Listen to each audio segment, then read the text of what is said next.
Bom dia, boa tarde, boa noite. Eu sou Ângelo Henrique Simões e você está no meu canal. Aqui nós falamos sobre a história da humanidade a partir de uma perspectiva única, com base no conhecimento científico de vanguarda, ao qual é sobreposta a sabedoria das antigas tradições mitológicas e religiosas. Se você é novo por aqui, seja bem-vindo. E se você gostar do vídeo, se inscreva no canal, acompanhe a página da Saga Humana no Facebook e leia meu livro, A Saga Humana, que você encontra na Amazon e em outros pontos da internet. O conteúdo do nosso vídeo dessa semana inaugura uma nova série aqui no canal, que irá discorrer sobre algumas das mais antigas civilizações, impérios, reinos e povos que o registro arqueológico e histórico conhece. O vídeo dessa semana ficou bem maneiro, com conteúdo bastante consistente, de forma que vale a pena assisti-lo até o final. Então, vamos logo para o vídeo da semana e, enquanto rola a vinheta, já sabe, né? Já vai deixando seu like, porque eu garanto que vai valer a pena.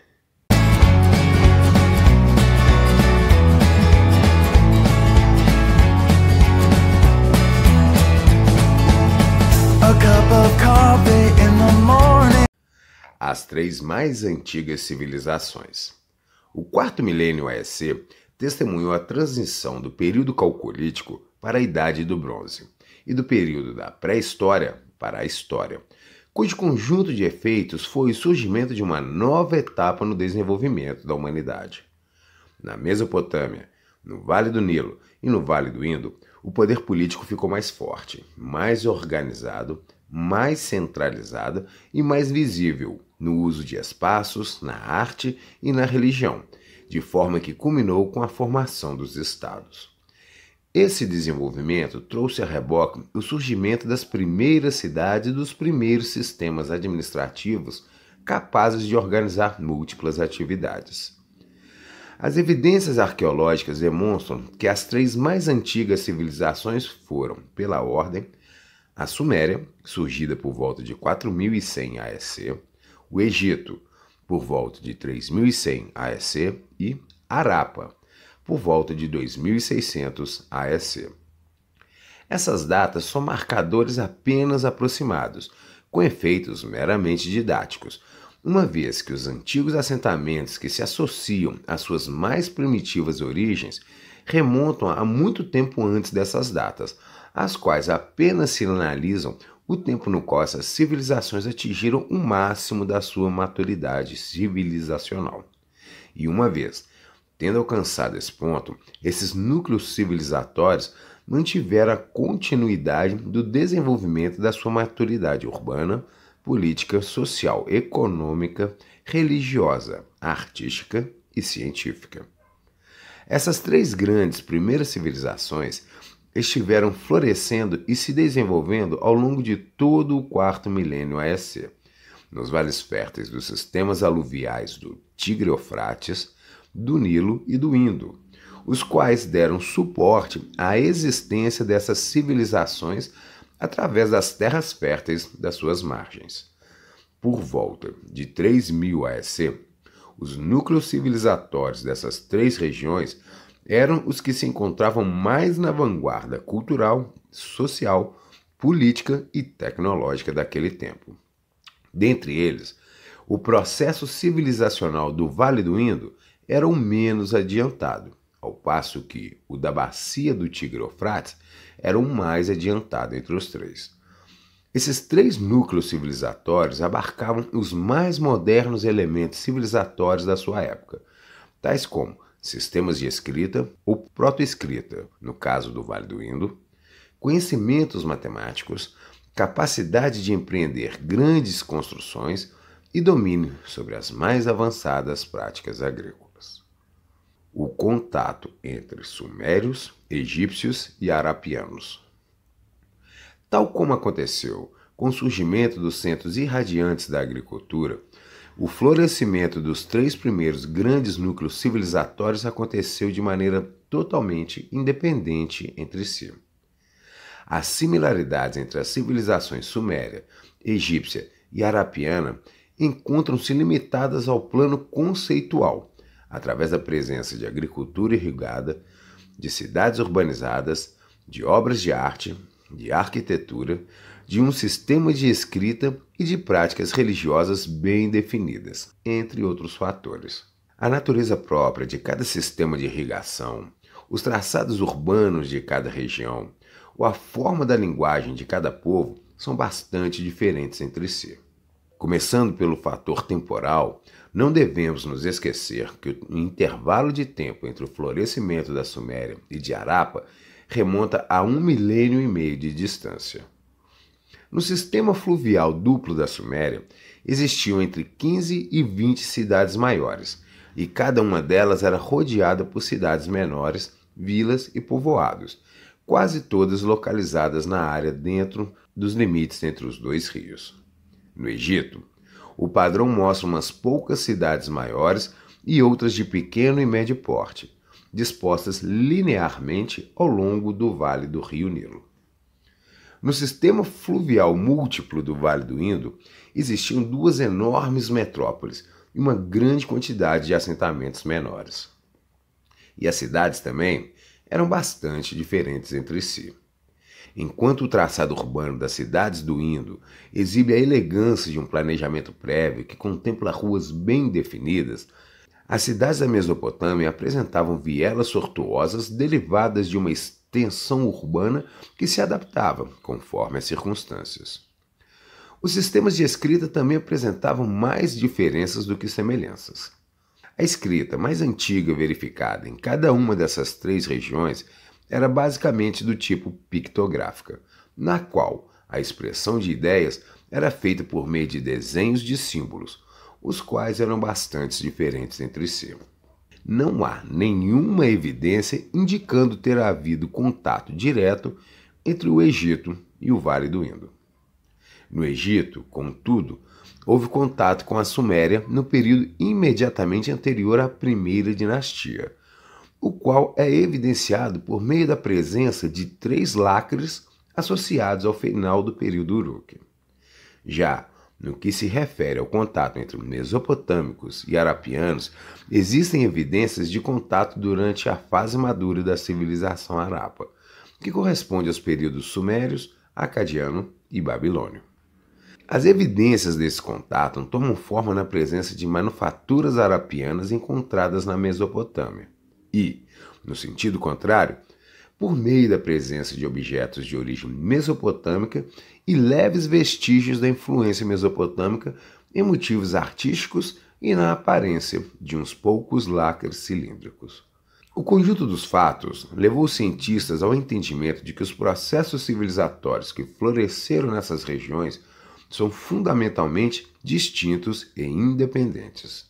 O contato dos sumérios com egípcios e arapianos se deu de maneira pouco intensa e com uma eventual influência que não parece ter sido mais do que periférica. Com o fim da civilização Harappa, a cultura arapiana parece ter sido parcialmente absorvida pelos povos arianos recém-chegados à região da Índia e adjacências. Essa herança ancestral, segundo alguns autores, se revela em elementos presentes na posterior cultura e religião hindu, as quais parecem ter sofrido poucas alterações na sequência dos milênios. Já a cultura egípcia não foi herdada por nenhum povo, muito embora tenha existido um deliberado empenho, tanto por parte dos gregos, como por parte de alguns povos de origem semita do Oriente Médio em absorver parte dessa marcante cultura. A cultura suméria foi herdada e adaptada, na sequência dos milênios, pelos reinos, impérios e povos que se sucederam na Mesopotâmia e no Crescente Fértil, todos eles de origem semita. Dessa forma, os povos acadianos, assírios, babilônicos, fenícios e hebreus foram todos alcançados por essa cultura, o que acabou por influenciar fortemente os povos que fundaram as religiões monoteístas que chegaram até os nossos tempos. Dessa forma, as religiões semitas do judaísmo, do cristianismo e do islamismo, que atualmente estão presentes em quase todas as regiões do planeta, encontram origem na cultura suméria, mas com forte influência da cultura egípcia. o mundo além da Suméria, Egito e Harappa. Por volta de 3000 AEC, outras regiões, além da Mesopotâmia, Vale do Nilo e Vale do Indo, também experimentavam um alvorecer civilizacional, embora com intensidade mais tímida. Entre a Suméria e Harappa, havia um expressivo número de cidades menores, localizadas em regiões próximas a essas duas civilizações, as quais coexistiram com essas sociedades maiores e mais organizadas, frequentemente fornecendo matérias-primas para as crescentes demandas dos seus progressistas vizinhos. Nesse contexto, os assentamentos na região a sudeste da Suméria começaram a experimentar um forte desenvolvimento, de forma que, nessa época, começou a se formar o Reino de Elam. Nas regiões ao sul do Mar Cáspio, onde hoje se encontram os territórios do Irã, Afeganistão e Paquistão, bem como nas regiões orientais da Península Arábica, localidades isoladas também começaram a florescer. Essas localidades da Ásia não formariam um sistema econômico unificado, de forma que foram, portanto, muito menos expressivas do ponto de vista civilizatório. Já as comunidades da Península Arábica acabariam por se firmar como um importante ponto de conexão marítima entre a Mesopotâmia e o Vale do Indo, de forma que as regiões de Dilmun e Magan testemunhavam o surgimento das suas primeiras cidades por volta dessa época. Na região localizada entre a Suméria e o Egito, também havia um significativo número de comunidades, vilarejos e assentamentos esparsos. Especificamente na região do Levante, as localidades já se encontravam com um processo proto-civilizatório relativamente bem adiantado. Já no sul da Anatólia, esse processo encontrava-se em um estágio um pouco mais atrasado. Na Europa, haviam dois núcleos proto-civilizatórios distintos. O mais avançado deles florescia no sudeste do continente, ao longo das regiões ao sul do Vale do Danúbio, em territórios onde mais tarde floresceriam a civilização grega e o Império Romano, mas que nessa época de 3000 AEC começavam a receber a chegada dos arianos ancestrais dos gregos, dos latinos e dos celtas. O segundo núcleo, menos avançado, encontrava-se nas regiões próximas ao rio Volga, a qual era ocupada por populações arianas que não participaram da migração que seus primos empreendiam em direção às terras ao sul. No Chipre, começava a florescer um forte núcleo proto-civilizatório, composto pelas primeiras comunidades que, já nos séculos seguintes, formariam o embrionário núcleo civilizacional minoico, o qual mais tarde se fundiria aos micênicos, de onde sairiam os gregos. No distante Oriente, ao longo do Vale do Rio Amarelo, que havia sido um centro irradiante da agricultura milênios antes, o florescimento da civilização também caminhava a passos largos. Nas regiões andinas da América do Sul, também floresciam os valores proto-civilizacionais, na mesma região onde, um milênio antes, o cobre havia começado a ser fundido. Mas outras extensas regiões ao redor do mundo ainda viviam em um estágio de desenvolvimento que se encontrava um passo atrás no processo civilizacional, ainda na etapa do Neolítico Cerâmico, o qual se constitui na fase anterior à eclosão da proto-civilização. Nesses locais já eram praticadas manifestações artísticas e religiosas sofisticadas. Havia pleno domínio sobre as práticas agrícolas e de criação de rebanhos, bem como comunidades populosas, relações de escambo e divisão de trabalho. Por fim, outras extensas e remotas áreas do planeta ainda eram habitadas por grupos de caçadores-coletores sem domínio sobre as práticas agrícolas. A chegada dos arianos e semitas às regiões civilizadas. Por volta de 2000 AEC, surgiu um importante marcador histórico que a maioria dos estudiosos costuma dar pouco destaque. Esse marcador é a chegada dos povos de etnia branca às terras civilizadas, os quais consistiam de grupos arianos falantes de línguas indo-europeias vindos do norte e de grupos semitas falantes de línguas semíticas vindos do sul, às regiões civilizadas da Suméria, Egito e Harappa. Até essa época, esses ainda eram os 3 núcleos civilizatórios mais avançados que existiam no planeta, e eram governados e povoados por populações de etnia negra, as quais eram negras em diferentes intensidades. As populações de todas essas regiões civilizadas apresentavam características físicas distintas no que se refere-se à intensidade da pigmentação da pele, ao tipo do cabelo ou à largura da base do nariz ou dos lábios. Mas eram todas, essencialmente, populações de pele escura. No Vale do Indo, os arapianos eram pessoas de pele negra e cabelos lisos e escuros. Os sumérios se referiam a si mesmos como as pessoas de cabeça negra. Os elamitas, que viviam entre a Suméria e Harappa, eram negros de narizes largos e lábios grossos. Os minoicos, que habitavam a ilha de Creta, no Mediterrâneo, e que descendiam diretamente dos Homo sapiens que haviam partido do norte da África e chegado àquela região por volta de 120.000 AEC, eram negros. Os egípcios, instalados no nordeste da África, eram legítimos negros africanos. A constatação de que os primeiros núcleos civilizatórios da humanidade tenham sido formados por populações de etnia negra é uma constatação natural, tendo em vista que essa foi uma herança genética que o Homo sapiens, surgido nas regiões do nordeste da África cerca de 300.000 anos antes, legou aos seus descendentes da Era do Bronze. É bem verdade que os grupos arianos e semitas começaram a chegar nas terras civilizadas do Oriente Médio em algum momento entre 3.500 e 3.000 AEC. Mas seu papel nessas regiões dos séculos que se seguiram foi apenas marginal. A transição do poder para os recém-chegados arianos e semitas.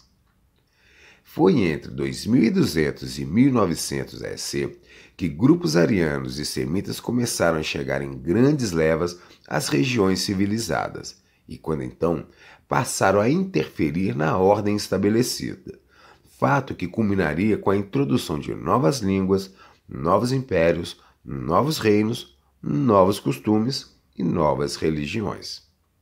Nos séculos próximos ao início do 2º milênio AEC, começaram a ocorrer uma série de eventos relacionados à chegada desses povos de etnia branca. Na Mesopotâmia, as cidades independentes sumérias seriam unificadas por meio da fundação do Império Semita da Acádia e, posteriormente, substituída pelos reinos semitas da Assíria e da Babilônia. Na região da Anatólia, florescia o poderoso Império Ariano Hitita, o qual rivalizaria com o Egito durante quase todo o 2º milênio AEC. A leste do Oriente Médio, no Vale do Indo, a civilização Harappa cederia lugar para a cultura ariana hindu. No Egito, os semitas Hyksos ascenderiam ao poder e governariam durante um século, e na porção norte do Levante emergeriam os semitas fenícios, enquanto que a porção sul recepcionaria as tribos nômades semitas, notadamente os hebreus. Na ilha de Chipre, a civilização minoica cederia espaço para a civilização micênica, de origem ariana, até então estabelecida apenas na Península Balcânica. Algumas vezes, essa substituição étnica parece ter se dado por meio de uma pacífica fusão entre os povos. Outras vezes, entretanto, ela parece ter se dado por meio de ações tumultuadas e violentas. Em muitos casos, contudo, os especialistas se dividem sobre a forma como teria se dado essa substituição. Já nos séculos finais da Idade do Bronze e ao longo do 2º milênio AEC, a Mesopotâmia continuaria sendo um centro civilizatório, mas não mais na figura das cidades-estados independentes sumérias, e sim por meio de reinos como a Babilônia e a Assíria, os quais se formariam a partir da chegada dos povos semitas de etnia branca. Seria por volta de 1500 AEC que a população ariana védica concluiria a substituição étnica sobre a antiga população dravídica na região do Vale do Indo. A ocorrência do declínio arapiano coincidiu com a pouco conhecida chegada dos povos arianos, os quais introduziram uma nova cultura e uma nova religião no Vale do Indo. Essa foi a época que os valores hindus surgiram na região. Ainda nessa época do final da Idade do Bronze, o Egito mantinha-se como um forte núcleo civilizatório, que por meio de uma longa sucessão de dinastias faraônicas tinha sofrido alterações menos impactantes do que aquelas verificadas na Mesopotâmia e no Vale do Indo. Mas é fato que a chegada de grupos semitas também provocou turbulências no Egito, embora essas tenham sido menos profundas, de modo que o Egito ainda seguiu com a mesma religião e a mesma estrutura social e política por mais de um milênio ainda. Muito embora uma forte turbulência religiosa, com aparente conexão com o monoteísmo semita de origem abraâmica, parece ter se manifestado quando o faraó Akenaton instituiu no Egito o monoteísmo consagrado ao deus solar Atom. Mas seja como for, o fato é que, até a virada da Era de Áries para a Era de Peixes, o que corresponde ao ano 1 da nossa era, os povos arianos e semitas de etnia branca penetrariam e tomariam a condução da liderança civilizatória na Mesopotâmia, no Vale do Indo e no Egito. O mesmo aconteceria na região do Levante e em quase toda a costa mediterrânea, de forma que, com o passar dos milênios, as religiões semíticas, com origem nas tradições abraâmicas, e as línguas arianas indo-europeias, surgidas junto com os povos de tradição védica, se expandiriam sobre praticamente todo o planeta. E dentro desse amplo contexto, os próximos vídeos dessa série vão descrever algumas das mais antigas civilizações, impérios, reinos e povos que floresceram na Idade dos Metais. Esse foi o vídeo da semana. Espero que tenha gostado. E se você ficou até aqui comigo e ainda não é assinante do canal, então se inscreva. E se você gostou desse vídeo, lembre-se de que tem mais conteúdos como esse na página da Saga Humana, no Facebook e no meu livro, A Saga Humana. E como nunca é demais repetir, certifique-se de ter deixado o seu like aqui no vídeo. Então é isso, galera. Valeu, uma boa semana pra gente, aquele abraço e até o próximo vídeo! A cup of coffee in the morning and I get the paper, I check the